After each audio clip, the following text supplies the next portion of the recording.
Hello, hello, hello, and happy homes WTF, where to focus. Today we are on episode number 15, real estate investing, and we will be learning all about the things that you need to think about in investing in homes and how to use that to springboard into your future wealth.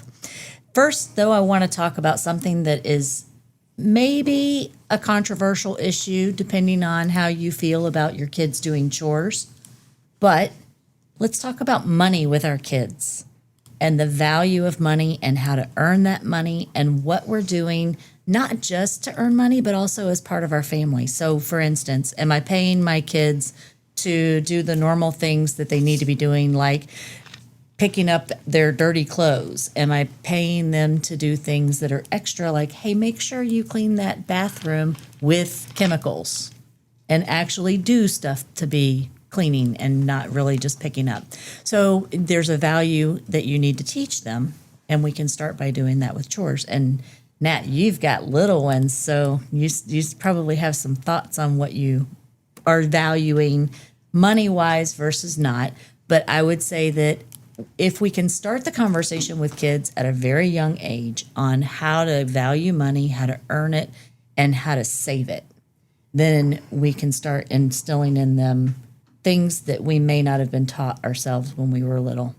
And I just think that that's something that we need to start those conversations when they're young and find a way to teach them that there is a value in money, but there's also a value in, I'm in this family and it's a part of my duty to be here and help out the family.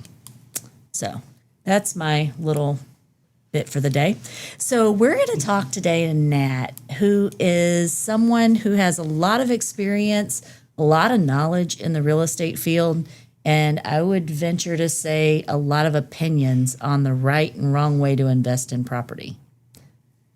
Nat, what do you think about that? I've got opinions. You know what they say about opinions. Uh-huh. Like assholes, everybody's got one. Thanks for teeing up how valuable mine is. So I love real estate investing. I, of course, am a realtor. I do property management. I do investing. Investing is my favorite part of everything that I do career-wise.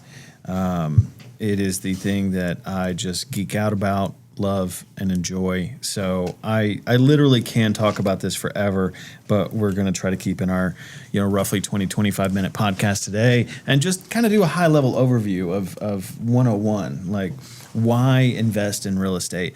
And I want to encourage everybody listening that you can invest in real estate. Investing in real estate is not some obtainable thing for wealthy people who, have already made it. I know so many investors who started out with basically nothing and just learned how to get involved and have been so successful in the real estate world. One of the reasons I love real estate as an investment tool is just because of how necessary it is.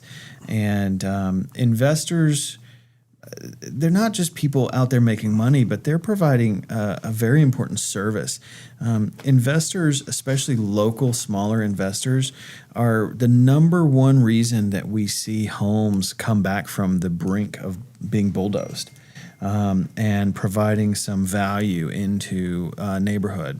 They take homes that are decrepit, falling apart, an eyesore, and turn them into something beautiful, which helps everybody around them. So I'm very passionate about this. I love real estate. I don't want to just talk for 15 minutes, so interrupt and ask some questions. I was just letting you go, man. Give your intro on it. But real estate investing is a very powerful tool for what I call get rich slow. Investing in real estate can be a very methodical process, and despite all the guru classes and stuff out there, the things that you can find on the internet about, I put $0 in and now I'm cashing checks for $70,000 and all that's a bunch of malarkey. That is not accurate. Real estate investing, I think, when done right, is a get rich slow scheme, but it works 100% of the time. You will get wealthy. Leveraging other people's money and leveraging appreciation and doing the things to go about it slowly and methodically. I think there's different kind of real estate investors. Nat touched on the good ones. Right. Making them I beautiful. was thinking the same thing. Making properties pretty, making them. And then you have the other side of those investors, and it's basically slumlords. Yeah. Right? So there's two different kinds. I mean, because they're investing in it and they're not really doing anything with properties for the most part. They're just basically letting people live there as they slowly just keep falling apart and, charging money and getting wealthy or not getting wealthy, whatever they're doing with that money, in a totally opposite way, right? I think the term slumlord would refer to Just give it to Jason. to anybody who maximizes their own profit levels at the expense of properly caring for their home and giving people a fair place to live. Yeah. I personally own some, I'll say at least one house in a very economically depressed area. The house is not worth very much. I don't charge very much rent for it. The home is not overly nice, but I do take good care of the house. I do the correct repairs with it. It got a new roof 5 years ago. It has a full HVAC system that gets repaired as needed and things like that. Slumlords can be in high dollar areas. They can. And low dollar areas. But I think really what makes a slumlord, like I just said, somebody who maximizes their bottom dollar at the expense of properly caring for their home and giving the person a fair place to live.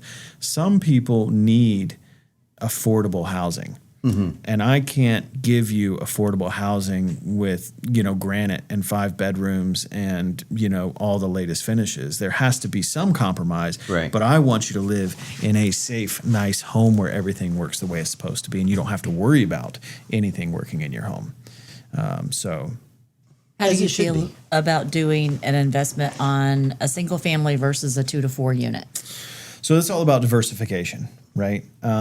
Single family homes are nice because one of the downsides of real estate investing is how non-liquid you are, right? Everything is tied up in this asset that's more difficult to move. I think a single family home lessens that a little bit. Single family homes are always going to be more desirable to the open market. If you reach a point in your investing where it's time to sell a house, the single family home is typically going to be easier to sell for the most amount because you're selling it to the open market, to that owner occupant who wants to live in it. Especially once you've fixed it up to make it nice. Can I intervene on that? Sure. Are you familiar with the updated guidelines that came out for people to be able to buy 2 to 4 units and get in with minimum down payment? So I sure am, but I don't think the vast majority of buyers are looking for that. What I'm talking about is, when I go to sell a house, I'm looking at what's my widest net possible to cast to find a buyer for this house. And I don't think the majority of buyers are looking for duplexes, triplexes, and quadplexes. I think as an investor for a long-term hold, it provides instant diversity. Right? If I am investing in long-term rentals, then I gain diversity by owning more properties, right? If I own 2 single-family homes, then one of them has a problem or an emergency repair or sits vacant for 3 months, that really hurts my income. If I own 2 duplexes or 2 triplexes or 2 quadplexes, then I have, 4 or 6 or 8 doors, and one of them can have a problem and it's minor in the scheme of my business, right? So the advantage to me as an investor is that diversification, but the single family homes have more reliable ability to one day sell to the owner occupant, the end user who values it as a home, and probably more reliably sees appreciation in the overall housing market than the duplexes and stuff like that. I love both options, but I think that's the difference. One of the things that I think is lost on people is that they don't realize that they can buy a 2 unit, 3 unit, or 4 unit duplex, triplex, or fourplex, where they can get into the house and live in one of them and do it as owner occupied, and you're buying it, and you can use the investment rental income even as projected rental income to help you qualify to be able to afford it and then to be able to pay for it. I think starting out in investing, that's one of the most powerful strategies. They call it house hacking, where I buy a duplex or a triplex or something. I live in one unit. I get really attractive loan terms because it's a primary residence. I get to rent out the other units. I keep a close eye on everything. It's easy to collect rent and make sure my tenants are taking care of the property. I get my mortgage paid for. But I also think that's a young person's game. Right. If I'm listening to this That's podcast fair. and I'm in my 30s and I'm married and I have one or more kids, I'm not going to be looking to do that. Right. So if I'm in my 20s and I'm single or newly married and no kids and all that kind of stuff, it's my favorite strategy to start. But I think having a family limits that a little bit. Do you have opinions on the difference between house flipping and just investing long term? I think investing long term is better because of the wealth building potential. House flipping is quicker money, but house flipping is just a job. It will always be a job. I'm always looking for the next house. I'm always managing the rehab, and then I'm always trying to get it sold. If I invest in long-term holds, whether it's long-term rentals, which is my preferred method personally, or something like the vacation rentals, or short-term corporate housing or traveling nurses, things like that. If I invest in these long-term holds that produce rent revenue, it will be slower cash to me. It will take longer for me to see that wealth, but in the long run, it will be more effective because I'm not building a job for myself. I'm building an asset for myself. And the really important thing about long-term holds that makes them work is that it's not just the cash flow. A lot of people will try to do math on, should I buy this rental property, and say, okay, well, I'm going to get $1,400 a month in rent and my mortgage is $1,000 a month, so I clear $400. Great, that works. Let me buy it. That is the most rudimentary way to look at that equation. The cash flow, which is what I just described, is only a small element. Every month that you make a mortgage payment that is paid for by your tenant or renter, you get debt reduction, which is still income. That $1,000 that goes towards my mortgage, depending on how deep into my 30 years I am or whatever my term is, let's say 600 of it goes against principal. That's $600 of extra income. It's not in my pocket. I don't go to the restaurant, but I reduced my overall debt and I gained $600 in instant equity. I also get depreciation with the IRS. When you own those properties, you depreciate the house against your other income every year. That reduces my overall income to the IRS, which reduces the amount of taxes I have to pay every year. That is also income that I receive, right? Do you do your own tax returns? Me? No. And then of course I get write-offs for anything I spend on the house, and then the appreciation the house gets. So there's 5 areas every month that's giving me income. And if I'm only counting that cash flow, I'm missing out on all the other long-term wealth building. That's why I say get rich slow. It's sort of hidden. You don't feel it right away. I don't sit there and just go on massive vacations because my mortgage got paid down by another $600. Right. But if I have a longer term plan, if I'm thinking in terms of years or decades with these assets, then I guarantee you reach a point where you look back and go, wow, I am doing much better financially than I thought I was. And future income streams. It will just turn a corner and you'll be there. So that's why I prefer the long-term holds. Certainly, there's a lot of successful people that flip houses, and that can be a great way to make money, but it's always going to be just a job. So if you're looking to just stay busy and you want to be an investor, rather than doing that, maybe do the Airbnb, the short-term rentals. Then you're at least staying busy, but you're using your own property. Airbnb is a lot more active than a long-term rental, for sure. Yeah, you're staying busy. Oh, yeah. And you can do a little bit of both. I've done both. I've had homes where I'm like, oh, this makes a better flip. Let's just flip it.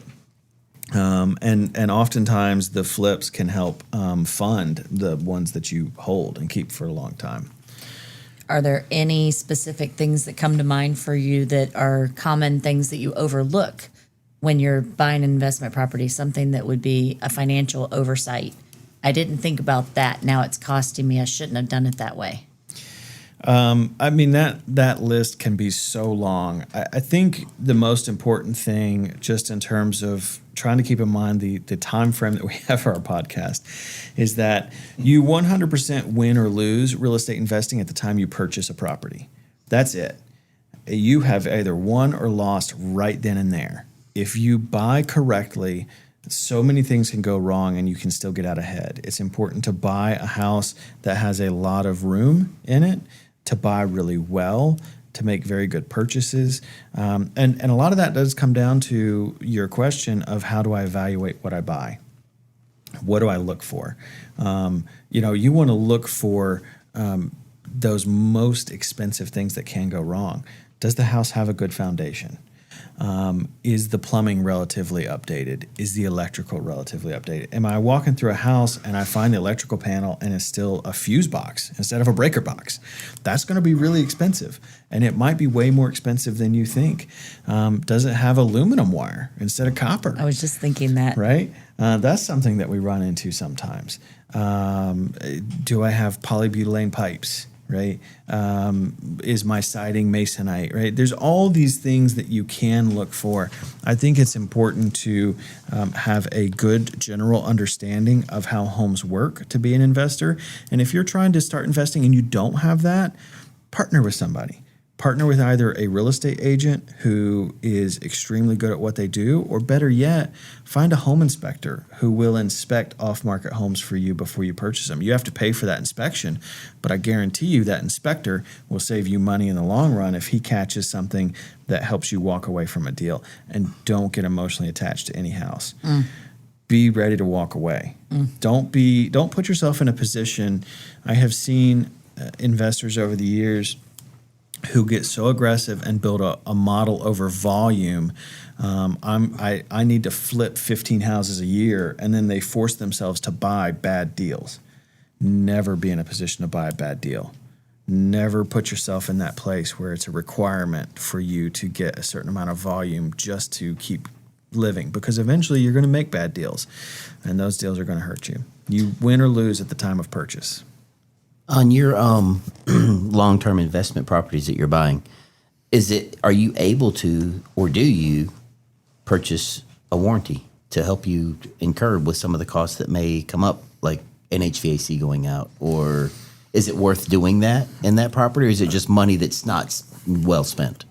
Or how much money do you think you need to set aside if you don't do one of those warranties? You might be asking the wrong person, because I'm not the biggest insurance person. I'm one of those people who feel like insurance works because most people lose money on it, right? Right. And so I have never purchased a home warranty when I'm doing an investment property, because when I am looking to purchase an investment property, I'm going to have my rehab budget built into it. The home warranty company is going to want some kind of proof that systems were working before you bought the house, or they're not going to cover it. I can't get a home warranty on a house that is trashed and then say, come fix some stuff for me. It's 3 days after closing. I need.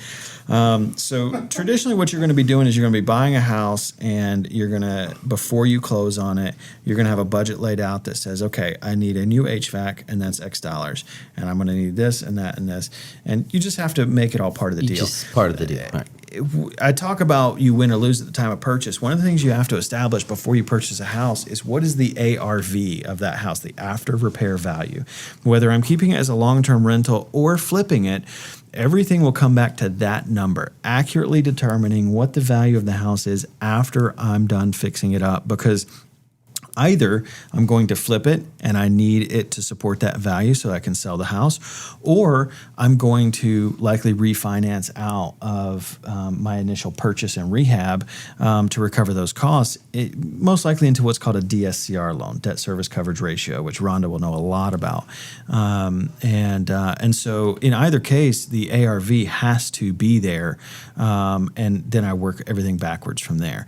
If the house is ARV $180,000 and I estimate $30,000 to fix it, and I can buy the house for $100,000, then I'm looking at a $50,000 difference between what I think the ARV is and what my purchase price plus rehab is. And then I have to add in all these other things. I have to close on the house, usually more than once, I have to pay lender fees. I have to do all those things. So now my $100,000 purchase plus $30,000 rehab plus additional fees, I might be up to $150,000 on my $180,000 house. And so then I have to ask that question, is that $30,000 difference going to make this deal work or not work? You have to be really good at evaluating that and doing that math. And one thing I will say about people who maybe are listening to this and think investors are all just a bunch of like money hungry, whatever people, that $30,000 maybe sounds like a lot of money, but if I'm going to risk $150,000 to maybe make that $30,000, and that can disappear quickly, most investors aren't out there just rolling in cash and laughing to the bank as they have stolen equity away from houses. They're taking significant risk to do what they're going to do, and usually the financial upside is not maybe as high as you think being on the outside looking in. It's great. I love it. I'm not going to pretend that investing is not a great way to make really good money, but investors are not traditionally, just evil people laughing to the bank. They're working hard and making significant risks to get where they're going to get. So to the person who is out there listening and thinking, well, I've got $40,000, $50,000. Should I invest it in investment property, or should I invest it in the market, or should I just hold on to it for a rainy day? What would you say to that? So I personally would say invest it in real estate, but that's coming from a place of all my knowledge and having a network of people that I can use. You need a really good real estate personality, so a realtor that really knows the investing world. You need access to a good lending partner, and you need access to a really good rehab partner. Basically, the three of us are the people that you need on your team to be able to successfully invest in real estate. So if you have those people, or if you yourself fill one of those gaps and you have the other two, then go for it. Invest in real estate. It's not simple, it's not easy, but it is extremely achievable for anybody. And you don't even need $50,000 to start. If you can find a really good deal on a house, I did not believe this when I got into it. I was told this and I laughed it off. If you can find a good deal, money is easy to get for real estate investing. There's so many avenues to get money. You can find private lenders, you can find hard money lenders, you can find even traditional banks that have programs designed for things like that. So the hardest part is finding a good deal. Everything else comes easier. Yeah, that's a really good way. And if you think about it from a standpoint of, am I going to be setting myself up for retirement? Am I setting myself up for being able to take care of my family in the future? Am I creating, if I've got a young family, an ability to give my children a place to live later where they could have something that they could inherit? There's a lot of different ways to look at it, not just from a standpoint of making money as a rental. Mm-hmm. Absolutely. That's all you got? Oh, I got more. I know you got more. Do you want to just let me keep talking? We'll cut it short there. So, that was very informative. Thank you, Nat. And next week, we will talk about how hard it is to make a home bigger than it is. That's what she said. And there it is. How long have you been waiting to say that? I knew there was something to come with that. This is episode 15, maybe? Have you been waiting 15 episodes for that opportunity? Yeah, maybe, I don't know. So thank you very much for sharing all of that knowledge. And I definitely look forward to you compounding on that in the future. So thank you. Good chat, guys. Good chat. Good chat.